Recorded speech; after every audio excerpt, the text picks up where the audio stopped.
Hi, welcome back again. Today I am going to explain the American post-apocalyptic thriller film called Vanishing on 7th Street. Watch the full video and take care. Paul, the projectionist, is controlling the projections in the other room. He's wearing a headlamp to help him see in the dark cinema hall. Paul is a huge bookworm who enjoys reading while at work. We see him reading a book called The Lost Colony of Roanoke, in which the people of a town mysteriously disappear. When he gets up to use the control panel, the lights go out, leaving the theater completely dark. Fortunately, Paul has his headlamp, which he uses to navigate the theater room. But, to his surprise, the area that was previously crowded is now completely empty. As he walks out into the corridors, the lights turn on. To Paul's surprise, the hallway is littered with people's clothes and popcorn boxes on the floor, as if they all vanished at once. He sprints down the corridor, calling out to his colleagues. A guard with a torchlight, who is also perplexed, hears him. The two then proceed to walk around the area, looking for people. The guard notices someone in a dark corner and approaches them, but his torchlight goes out in the middle of their conversation. When Paul returns his gaze, the guard has vanished and his clothes have fallen to the floor. A nurse named Rosemary is distraught because of a similar incident somewhere else in the hospital. Except for her, the place is dark and deserted. She walks down the corridor with a torchlight, but no one is there. Rosemary walks into the operating room and notices a patient on the bed. His body has been slashed as if the surgeons abandoned him mid-surgery. The lights in the room suddenly go out, and the patient vanishes. Rosemary, terrified, goes in search of her baby, Manny. The following morning, a TV reporter named Luke Ryder awakens to discover that his partner has not returned home. He blows out the candles on his side table, which is most likely why he hasn't vanished like the others. Luke also notices that his phone's battery has died and that the power has gone out. Ignoring everything, he gets dressed and goes outside, only to find the streets littered with abandoned cars and clothes. He looks around, perplexed, and witnesses a plane crash nearby. He rushes to work, unsure what to do, and discovers the situation is similar. He hasn't noticed a subtle shadow following him the entire time. Even at Luke's office, the power is out, and none of the phones work. He then looks at a picture of himself and his girlfriend when he notices a shadow outside the room. After Luke leaves, we notice that darkness has taken over the scene. Luke is in the street 72 hours after the first disappearance, attempting to start a car.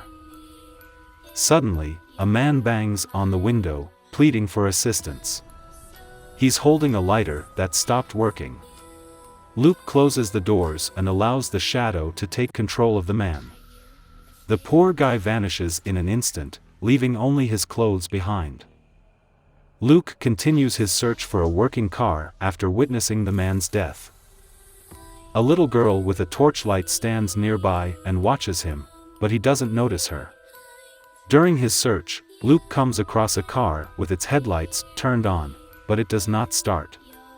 Finally, he comes across a well-lit pub in the next block. He rushes inside, but there is no one there. People's clothes are also strewn across the floor at the bar. He then pours himself some alcohol in order to relax. He enters the basement in search of a power source. It has a backup generator that lights up the entire place, but it is about to run out of fuel, much to his dismay. A 12-year-old boy named James suddenly points a rifle at him. He asks Luke to put down his torch and leads him upstairs. James is terrified because Luke is a stranger, but Luke assures the youngster that he will not harm him. James eventually drops the gun and introduces himself. He turns out to be the pub's owner's son. After the first disappearance, he and his mother were the only survivors. His mother has gone to a nearby church to seek assistance, and James is waiting for her. Luke decides to be truthful with the child and informs him that it is still dark outside at 11 a.m. The sun has been rising late and setting early since the first disappearance.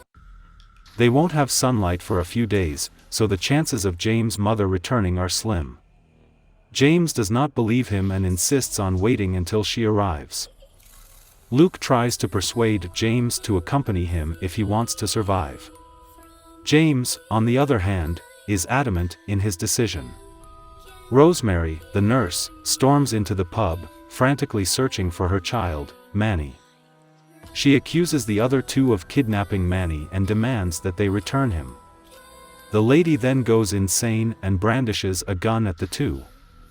She only calms down after shooting at the counter.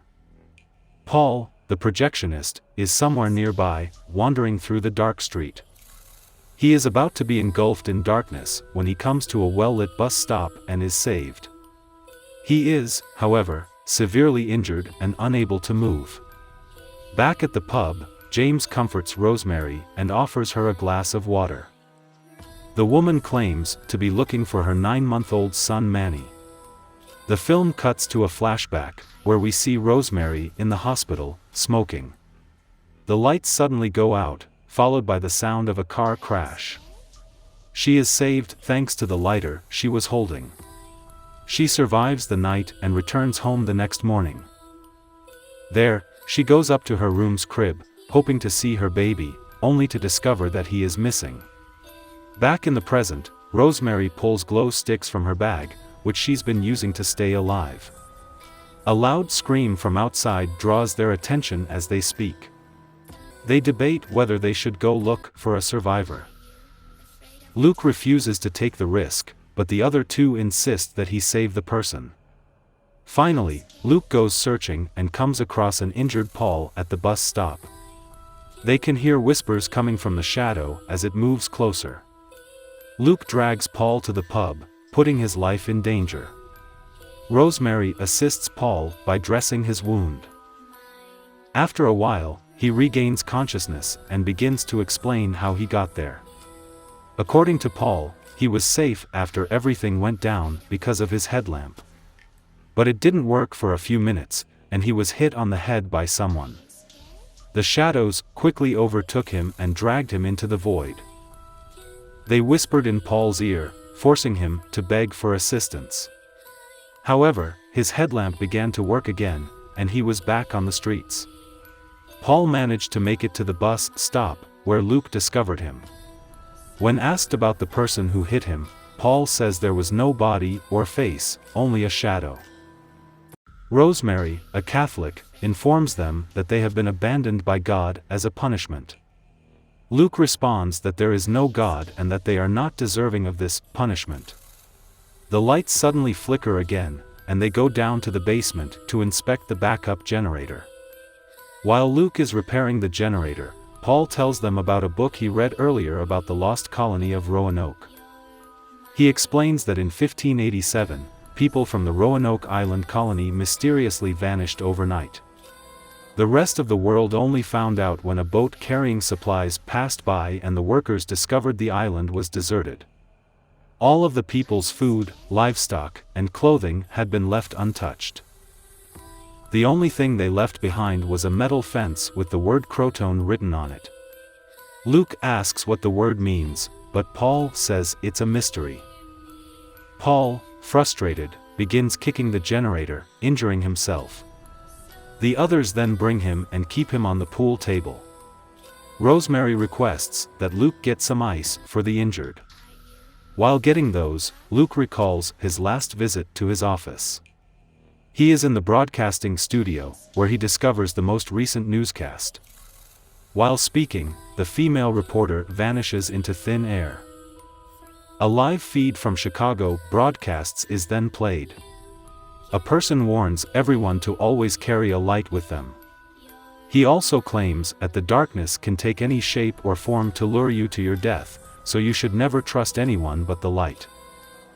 Back in the present, Luke devises a plan to escape the situation.